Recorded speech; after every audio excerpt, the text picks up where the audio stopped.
Welcome to your channel Day of Food, and this is going to be another series for our web application penetration testing. Today in this lab or in this video you can say we are going to cover stored-based XSS. Right? This is how the lab looks like, and if we see, we do not have any search parameter or any input field over here. However, if we look over here, then we can see that there is some functionality to say see view for post, right? So if we go ahead and view the post, right, and scroll it down, we can see we have a number functionality to put the comment actually, right, or leave the comment. So what we're gonna do, just put anything, put therefore email ID just @gmail.com and nobody.com. Okay, so I just post a comment and we'll see what is happening behind the code. The comment had been submitted, right? And if we go back, if we see, this is where the comment is. But wait, can you see? There's a hyperlink over here. The name functionality we click on. Let's click on. Okay, it redirected to nobody.com, the website that we have given over there. Why it is happening? Let's see. If I go ahead and inspect the code,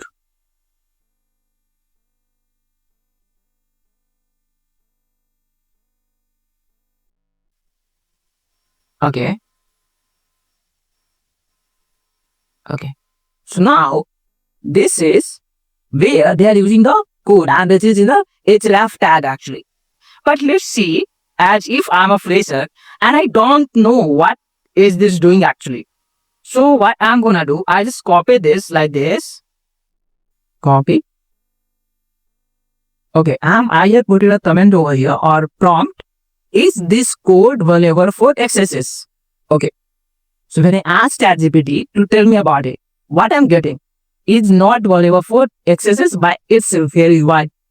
However, but it could be vulnerable for if any part of this tag, especially href or inner text, populated dynamically from user input without proper sanitization, it can become vulnerable. For example, so it has given us 2 of the payload, we can say, right?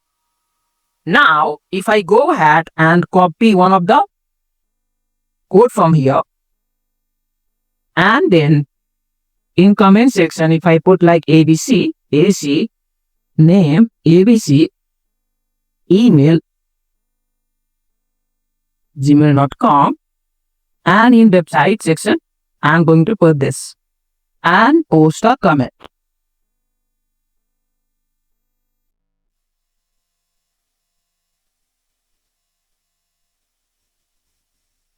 The comment has been submitted. If I go back,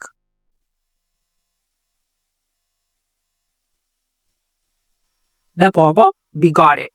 That means we have solved the lab. Now, again,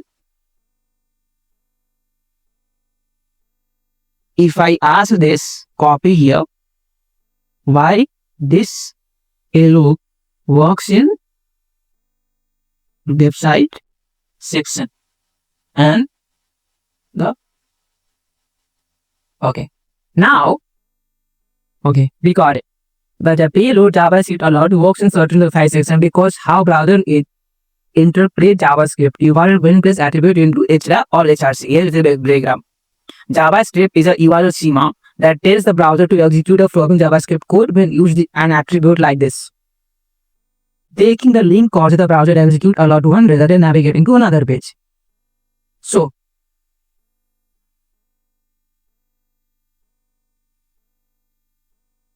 that's so when you're performing XSS nowadays, it's about AI. Okay, so when you don't understand a code, try to ask, try to do a research, because whenever you see the input field, it is always about digging down, right? Because the more you do a research about it, you will come across and you will be able to find a vulnerability in real-time scenarios as well. The purpose to show you that why I'm using ChatGPT, because you can implement AI in your day-to-day life as well. Because if you're not going to do so, you will be behind as well. Thank you for watching.